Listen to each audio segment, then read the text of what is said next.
Psalm 65 verse 12, The only way out is through. Thou hast set men over our heads. We have passed through fire and water, and thou hast brought us out into refreshment. Psalm 65 verse 12, Douay Rheims. We have a saying that the only way out is through, which seems to be a variation on a line from Robert Frost's poem A Servant to Servants.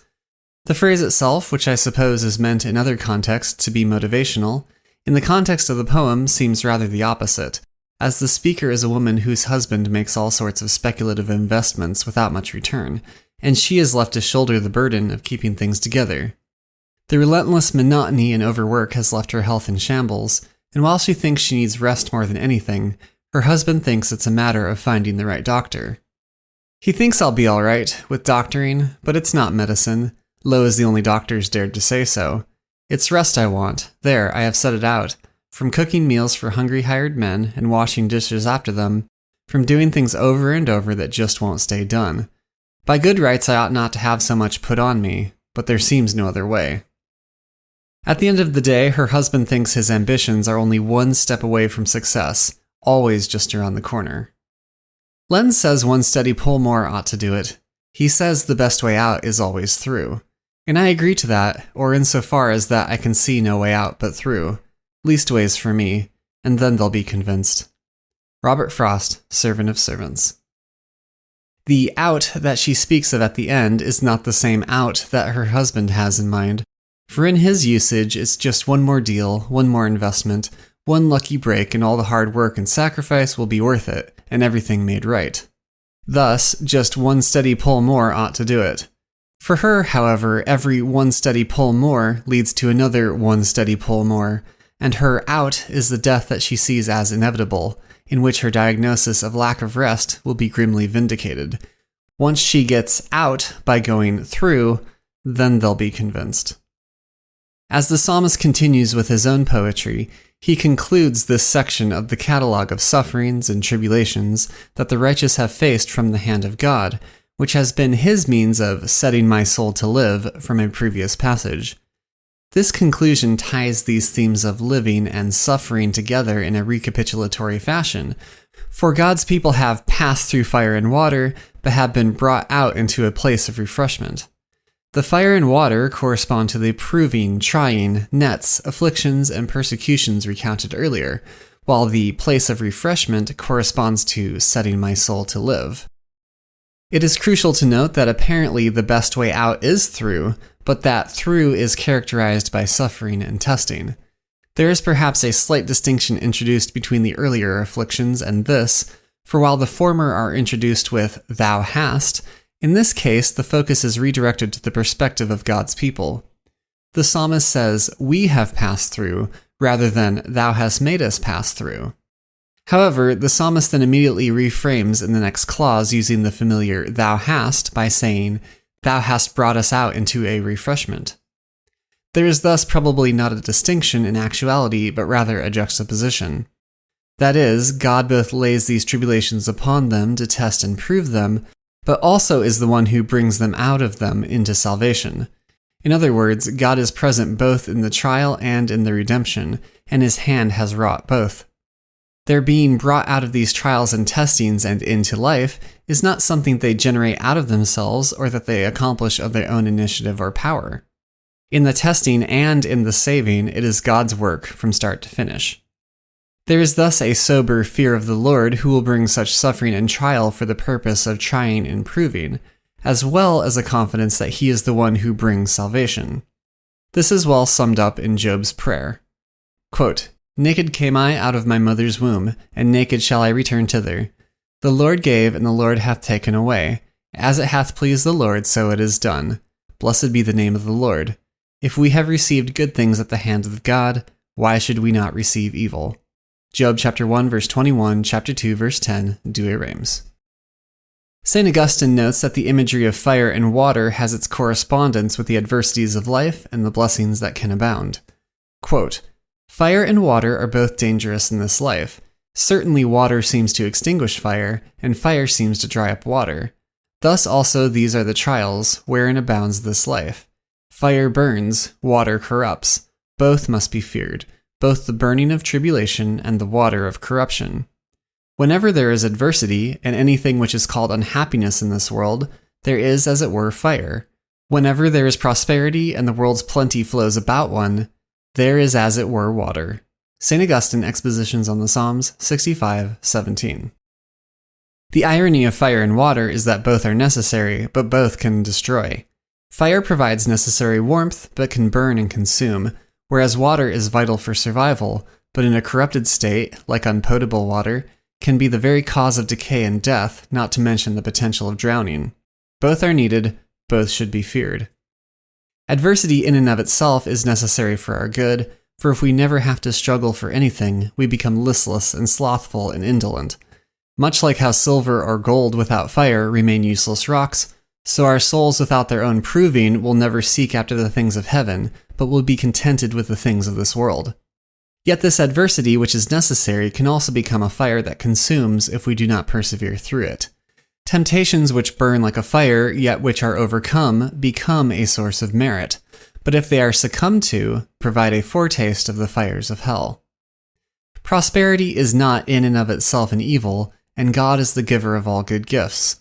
In some seasons he blesses with abundance, and, as our Lord says, our Father in heaven knows that there are things of this world that we do need. The danger of this water is that we will drown in the midst of prosperity, or that it will poison our souls if we consume too much, like water that is no longer viable to drink. God may provide abundance and prosperity in certain seasons, but our soul cannot become fixated on the things of this world, or imagine that we are somehow owed these things. The psalmist elsewhere warns that, if riches abound, set not your heart upon them, for God will render to each man according to his works.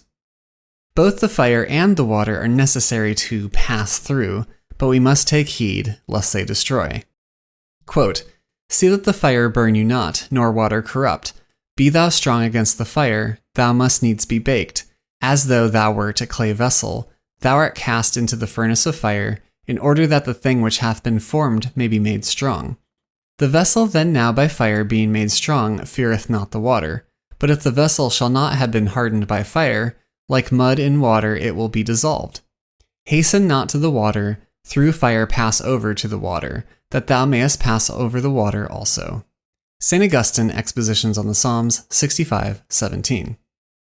St. Augustine masterfully expands this metaphor in noting that a vessel made out of clay in its original state is vulnerable to water. If you try to fill it with water, it will turn to mud and lose its shape altogether. It is only through being fired in the kiln that it becomes strong enough to hold water and not be destroyed as it would be before. If the clay stays forever in the fire, it will eventually become too brittle and crack and break. But yet this fire is necessary for a time to make it into what it is supposed to be. For the soul there is likewise the necessity of being in the kiln of trial and temptation to become hardened and strong. If the water is the prosperity of the world, which itself corresponds to the love of the things of this world, then the implication is that only by suffering and bearing through temptation and trial can we escape having our souls turned to mud, as it were, by the love of the things of this world. This proving of the soul by fire allows for its proving also by water, so that we can withstand both the flames of adversity and tribulation, as well as the equally perilous temptation of prosperity. Quote, "The just and the holy, then, who may be compared to gold, pass through fire and water without suffering any harm, because, in their tribulation, they keep their patience, and in their prosperity, their moderation. But the children of this world, like rotten timber, are consumed in the fire, or crumbled in the water, because, being unable to bear their troubles with patience, they murmur, they rail, they blaspheme, while, in their prosperity, they revel in all manner of luxury, pride, and effeminacy." St. Robert Bellarmine, A Commentary on the Book of the Psalms, 65:12. St. Augustine notes that this passage also draws a correlation to exorcisms and baptism. Quote, "Therefore also in the mystic rites and in catechizing and in exorcising, there is first used fire. For whence oft times do the unclean spirits cry out, I burn, if that is not fire. But after the fire of exorcism we come to baptism, so that from fire to water, from water unto refreshment.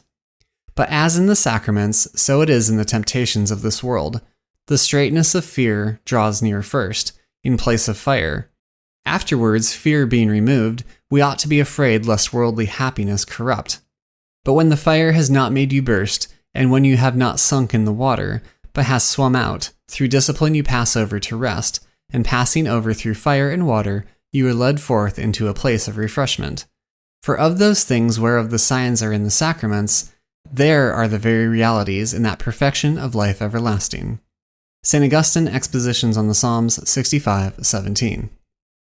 The adversity of the demons and the love of this world are thus overcome by exorcism and baptism, the sacramental reality bringing us, as St. Augustine says, into the very realities to which the outward signs point, and into which the grace imparted conducts. The refreshment of which the psalmist speaks recapitulates these signs and transfigures them, as it were, to be the blessedness of the righteous in the beatific vision.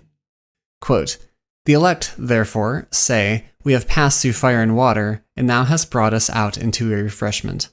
Because in our heavenly country there will be no lack of fire and water. That fire, however, in warming will refresh us, instead of destroying us in its fury. And that water, while it extinguishes our thirst, will not take away our life. We will thus be refreshed by both in their own way, that is to say, in heaven we shall have the fire of charity, which will heat without harming, perfecting instead of destroying, transforming us into God instead of turning us into ashes. There will be an abundance of water, the real and eternal truths, the immense joys, and the ineffable pleasures, but such as will not enervate or weaken the soul, or stir up the concupiscence of the flesh against the spirit. And finally, will delight it by refreshing it, without suffocating it by excess." St. Robert Bellarmine, A Commentary on the Book of the Psalms, 65:12. Thou hast set men over our heads, we have passed through fire and water, and thou hast brought us out into a refreshment. Psalm 65, verse 12, Douay Rheims.